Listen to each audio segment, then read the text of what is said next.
मेरा दीदी के घर जाने का बिल्कुल मन नहीं था, लेकिन जब मैं वहां गई तो जो कुछ भी देखी, मुझे अपनी आंखों पर विश्वास ही नहीं हुआ। मेरा नाम निशा है। मैं 25 साल की हूँ। मैं पोस्ट ग्रेजुएशन कर रही हूँ।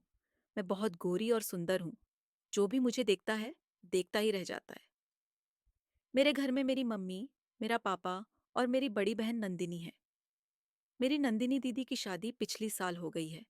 मेरी दीदी भी मेरी तरह बहुत सुंदर है। शादी के पहले तो दीदी एकदम पतली थी, लेकिन शादी के बाद तो मेरी दीदी एकदम सुंदर और खूबसूरत हो गई है। उनका पर्वतों के समान विशालकाय पिछवाड़ा बहुत सुंदर है। जब दीदी यहाँ आती है, तो मैं दीदी को बोलती हूँ कि दीदी, लगता है जीजा जी ने बहुत मेहनत की है। एक ही साल में आप पूरी तरह से बदल गई हो। दीदी कुछ नहीं बोलती, वह बस मुस्कुरा देती है। मेरे जीजू का नाम रतेश है। वह एक सरकारी नौकरी करते हैं।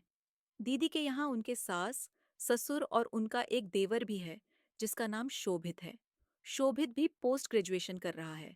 मेरे जीजू की नौकरी एकदम घर के पास नहीं है, इसलिए उन्हें रूम लेकर रुकना पड़ता है और वह संडे को ही घर आ पाते हैं।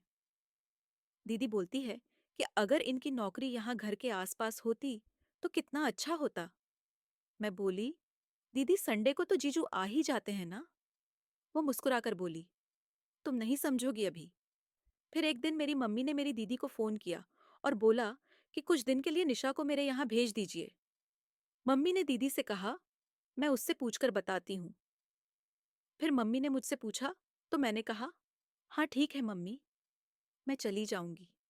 फिर दीदी ने मुझसे कहा कि तुम्हारे जीजू तो संडे के दिन ही आते हैं। मैं कल अपने देवर को भेज दूंगी, वह तुम्हें गाड़ी से ले आएगा। मैं बोली, ठीक है दीदी। मैं दीदी के यहाँ पहली बार जा रही थी।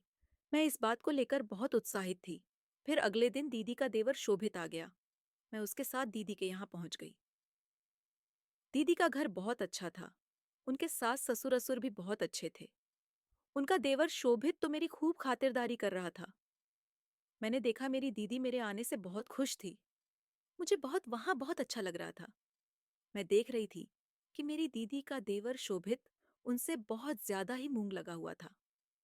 वो ऐसी ऐसी बात दीदी से बोलते जा रहा था कि मुझे शर्म आ जाती थी। लेकिन मेरी दीदी हंस हंस के खूब खुश होती। मुझे लग रहा था कि कोई तो बात है जो मुझे नहीं पता है, और अगर अब मैं यहाँ आई हूँ तो मैं पता तो लगा के ही रहूंगी। मैं अपनी दीदी के यहाँ मंगलवार को गई थी। अभी जीजू के आने में कई दिन था।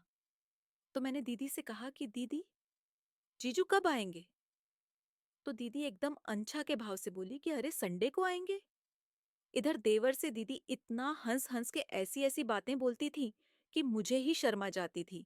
फिर शाम को सब लोगों ने खाना खा लिया तो मेरी दीदी ने कहा कि निशा, तुम मेरे ही कमरे में सो जाना। मैंने कहा ठीक है। उसके बाद सब लोग सो गए। मेरी आंखों में नींद नहीं आ रही थी। कुछ तो था जो मुझे खटक रहा था। लगभग 1 घंटे बाद जब दीदी को लगा कि मैं सो गई हूँ, तो दीदी चुपके से उठी और कमरे से बाहर चली गई।